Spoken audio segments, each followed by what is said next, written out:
chilly fall midnight in October of 1974, a security officer at Stanford University's Memorial Church unlocked the church doors and walked into a nightmare. Body of a 19-year-old Arlis Perry was found near the altar. She was lying face up with her hands folded across her chest. An ice pick was sticking out of the back of her head.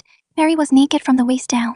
She was soldered with a meter-long church candle. Another candle was placed between her breasts. Her jeans had been arranged across her legs in a diamond shape. The police also found semen on a kneeling pillow right next to her body. That night, sometime before midnight, she and her husband, Arlis Perry, had a small argument over car tire pressure, after which she went into the church. Police immediately suspected Bruce, but the palm print found on the candle which she was essayed with did not match Bruce's palm print. Neither was it a match with the security officer, Stephen Crawford, who had found Arlis Perry's dead body. And because DNA technology hadn't been developed yet, they couldn't test either men for the semen found on the pillow. Also, Arlis was a devout Catholic and was rumored to have tried to convert some Satanists in North Dakota, where she was originally from.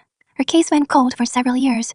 Then, in 1979, strangely enough, Satanist serial killer David Berkowitz, who was in prison at the time, offered information unprompted and wrote in a letter, quote, "Arlis Perry hunted, stalked, and slain, followed to California, Stanford Uni." But that led to no arrests, and in 2018, with the help of advanced DNA technology, investigators were able to get a match for the semen found at the crime scene. It belonged to Stephen Crawford, the security officer who had found Arlis Perry's body, and before police could arrest him, he shot himself dead. It was conclusively decided that Stephen Crawford was to be officially charged with the murder and rape of Arlis Perry. However, there are a few problems still. Like, several sources reported that a few days before her murder, Arlis was seen arguing with a man and seemed visibly distressed afterwards. Who was this young man?